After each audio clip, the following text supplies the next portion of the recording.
MTA bus yard at 54th and Avalon in South LA, 10 acres. It was just really quite a dirty site embedded in the middle of a single-family residential neighborhood. MTA had a lawsuit that they were involved in with a billboard company.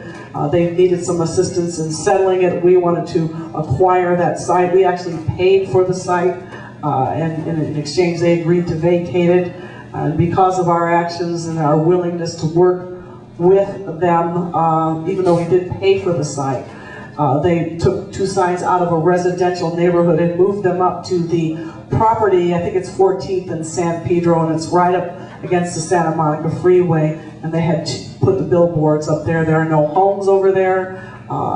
It's the freeway and light industrial and garment companies, and it's a very heavy industrial area. So that's where it is. And instead, we now have under construction a 10-acre wetlands park, and second one in South Los Angeles. Okay. And just if you could just address the first one. The first one as far as the illegal road signs or the trailers. She may not have any. Yeah, you know, you have more of those in the valley. I know Dennis has been working on that. Yeah. So save that question for Carmen when he's here. And Richard's pulling the hook. So again, it's not because I didn't love all your questions, but there's a couple that did not get answered. But I'll ask one more. Yeah, one more. Okay. Steve asks, why do the drawing? Oh, okay. Oh, there's going to be a drawing afterwards for MAZZARINO'S after this question. So you guys have to stick around. So Steve asks, why are you a target of such attack articles? Here's one sample, he attached one sample of 15 that he found that attack you for not being in touch. Such as, one of the examples he uses is the Michael Jackson funeral at the taxpayer's expense. So that was apparently okayed by you. Oh, actually that wasn't okayed by me, that was okayed by the Los Angeles Police Department and the Chief of Police.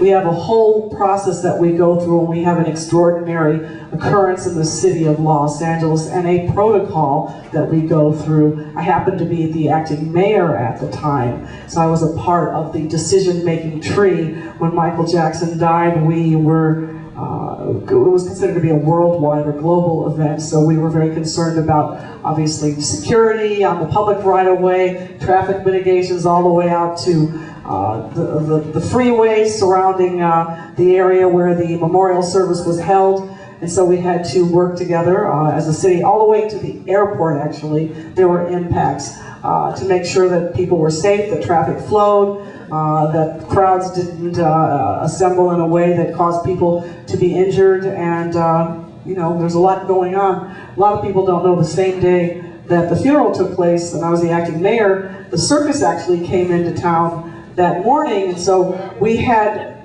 elephants walking down Pico Boulevard from Vernon all the way they came up Fig to Pico, all the way into Staples. And so while the memorial service was going on, the elephants were on the other side of the driveway. So it was, actually he did like animals, you're right. But it was kind of the perfect storm. We have in our budget, which we budget every year, an account for extraordinary occurrences for the Los Angeles Police Department. So the police department designed the program to provide the security in the public right-of-way within the perimeter and beyond, to make sure that whatever took place in the private property went along fine, and the outside went well without incident. Okay, with that, Jules, we need